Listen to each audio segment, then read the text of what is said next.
Bonjour tout le monde, c'est un plaisir pour moi de vous retrouver pour cette capsule métamédecine. Aujourd'hui, nous allons parler d'onychomycose ou si vous préférez, les champignons des ongles. Est-ce que vous souffrez de cette affection ou avez-vous déjà souffert de cette affection? Eh bien, l'onychomycose, c'est une infection qui est caractérisée par la présence de champignons microscopiques qui va atteindre la kératine de nos ongles. La kératine, c'est la partie dure de l'ongle. Alors, nos ongles deviennent noirs. Donc, on pourrait dire d'une certaine façon que nos ongles se meurent. Ça peut toucher parfois juste un ongle et ça peut toucher parfois plusieurs ongles d'une même main ou ça peut toucher les deux mains. Tout comme ça peut toucher aussi un seul ongle d'orteil ou encore plusieurs ongles d'un même pied ou bien les deux pieds. Alors, quelle est la différence entre les ongles euh, des mains et les ongles des orteils pour découvrir la cause de ces onychomycoses? Eh bien, les mains, ça sert à tenir. Hein. C'est ce qu'on va tenir dans nos mains. Ça peut être la main d'une personne, ça peut être des objets, ça peut être aussi exécuter des ordres, faire du travail. Tandis que si ça concerne les ongles des pieds, eh bien, ça va plutôt concerner avancer, aller de l'avant. Alors, aller de l'avant avec une personne ou bien devoir être séparé de cette personne. C'est ce que nous allons voir. Alors, quelle est la clé qu'on va utiliser en métamédecine pour découvrir la cause de l'onychomycose? La clé qu'on utilise, c'est le renoncement. Alors, je vous explique d'où est venue cette clé. Eh bien, je l'ai découvert un jour alors que je souffrais d'un pied d'athlète. Le pied d'athlète, c'est une mycose qui affecte la peau située entre les orteils. Effectivement, ça touchait mon quatrième orteil, donc cette mycose affectait la peau qui était entre mon quatrième orteil et le petit orteil. Et la peau était fendue et c'était douloureux. Et je suis allée voir le médecin qui m'a prescrit un traitement que je devais prendre pendant 10 jours. Et puis quand je suis rentrée à la maison, mon aide ménagère m'a dit, elle a dit, tu sais, pour guérir ça, l'aloès vera est extraordinaire. Bon, je ne savais pas. Alors elle m'a dit, écoute, le jardinier est à côté, je vais lui demander d'aller en chercher. Alors elle est allée me chercher cette branche d'aloès vera et puis je l'ai appliquée, la pulpe de l'intérieur, je l'ai appliquée sur ce pied d'athlète et dans les jours qui ont suivi, ça a complètement disparu. Mais j'ai voulu savoir, mais qu'est-ce qui avait fait que j'avais développé ce pied d'athlète? Et c'est là que j'ai médité sur les mycoses. J'ai pensé, puisque les mycoses sont des champignons microscopiques, les champignons, ça se développe sur de la matière morte. On peut penser aux feuilles mortes, au bois mort. Ça se développe sur une matière qui est morte. Et je vous disais, c'est comme si nos ongles se meurent. Alors, j'ai fait le rapprochement entre la matière morte et le deuil. Et ça m'a permis de comprendre que les mycoses sont souvent liées à un deuil. Un deuil dans lequel, dans lequel euh, on n'a pas complètement résolu. C'est-à-dire, un deuil est souvent un détachement à faire, un renoncement à faire. Donc, vous voyez la clé du renoncement. Et je me suis demandé, avant de développer ce pied d'athlète, est-ce que j'aurais vécu une situation de ce genre? Une situation où j'aurais eu à vivre un renoncement. Et effectivement, mon compagnon et moi, on avait décidé de prendre de la distance et j'avais vécu une séparation. Et après son départ, euh, ce qui m'habitait, c'était que ça me faisait trop mal d'avancer sans lui. Et ça touchait effectivement le quatrième orteil qui correspond au couple et, et le petit orteil, la famille. Donc c'était entre les deux, c'était mon foyer, c'était mon couple et je me sentais devoir renoncer à une vie de couple d'une certaine façon et ça me faisait mal d'avancer sans lui. Et je me suis dit, mais c'est exactement ça. Après, ce que j'ai fait, c'est que je l'ai vérifié avec des personnes qui souffraient de mycose.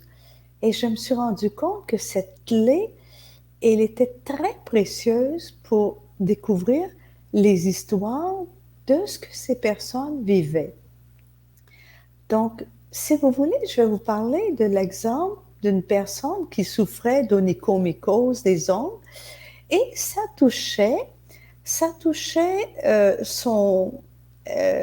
l'annulaire et le petit doigt, l'auriculaire si vous préférez. Ça touchait ces deux doigts-là. Les ongles étaient tout noirs et je lui ai demandé, se pourrait-il que tu aies le sentiment de devoir renoncer à une relation de couple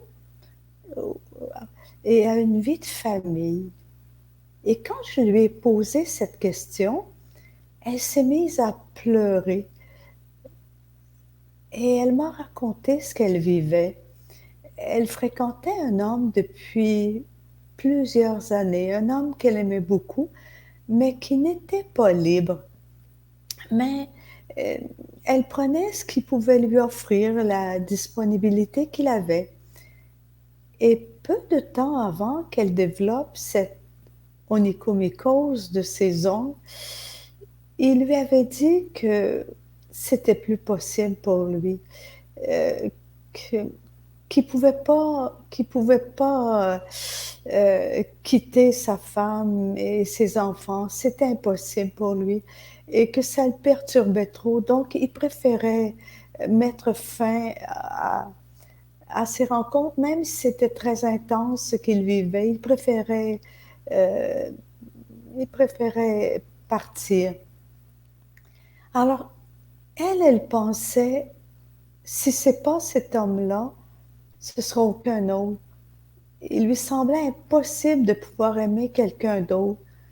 Alors, c'était exactement ce qu'elle vivait, ce sentiment de devoir renoncer à l'homme qu'elle aimait, à une vie de couple, à une vie de famille. C'était exactement ce qu'elle vivait. Et pour l'aider, je l'ai amenée à comprendre qu'il était très probable qu'elle avait aimé cet homme, du moins l'âme de cet homme, dans une autre vie et que peut-être elle n'avait jamais accepté son départ et qu'elle l'avait retrouvé, mais que cette fois-ci, il lui fallait accepter son départ et surtout se donner le droit d'aimer à nouveau, d'aimer une autre personne. Et ça lui a beaucoup parlé. Et elle s'est rendue compte qu'en effet, qu'elle ne vivait pas, elle ne faisait que survivre en attendant ses appels, en attendant de pouvoir le revoir. Elle ne vivait pas vraiment. Et elle a accepté, non pas d'y renoncer, mais elle a accepté de faire ce détachement, de continuer à l'aimer, mais d'accepter qu'elle avait peut-être maintenant autre chose à vivre dans sa vie. Et je ne l'ai pas revu, mais je suis absolument convaincue que son onychomycose a guéri complètement. Euh, Vous savez, l'onychomycose des ongles est très fréquente chez les personnes âgées qui vivent dans des maisons de retraite, des maisons ça peut être dans les EHPAD en France. Au Québec, on parle de CHLSD. Euh, c'est très, très fréquent chez ces personnes. Et on pourrait se demander à quoi ces personnes ont-elles eu le sentiment de renoncer? Et si vous connaissez une personne dont c'est le cas, posez-lui la question. Demandez-lui, est-ce que vous auriez eu le sentiment de devoir renoncer à quelque chose qui avait de l'importance pour vous? Ça peut être un être cher. Vous savez, chez beaucoup de personnes, parfois, qui sont placées dans ces maisons de retraite, parfois on n'accepte pas leur animal de compagnie. Et pour ces personnes-là, devoir renoncer à leur animal de compagnie, parfois c'est un deuil. C'est un deuil à faire. Un deuil que parfois elles n'ont pas fait et qui peut s'exprimer par ces mycoses. Ça peut être de renoncer aussi à leur maison, aller vivre parfois dans une petite chambre de parfois 8 mètres carrés. C'est très petit, alors qu'elles étaient habituées à une grande maison. Ça peut être à ça qu'elles ont eu le sentiment de devoir renoncer. Pour d'autres, ça peut être à leur autonomie. Alors, si vous-même, vous souffrez donc d'onychomycose, de mycose des ongles ou d'autres mycoses, posez-vous la question, est-ce que j'ai le sentiment de devoir renoncer à l'être que j'aime, à une vie de famille, à un travail que j'aimais, ou peut-être même à un mode de vie que j'étais habituée. Alors, si c'est un mode de vie, ça peut toucher peut-être plus les ongles des pieds. Si c'est une personne, ça peut toucher plus les ongles des mains. Alors, je vous laisse avec cette question et je vous souhaite une bonne guérison si c'est votre cas. Et je vous dis à une prochaine capsule. Au revoir tout le monde.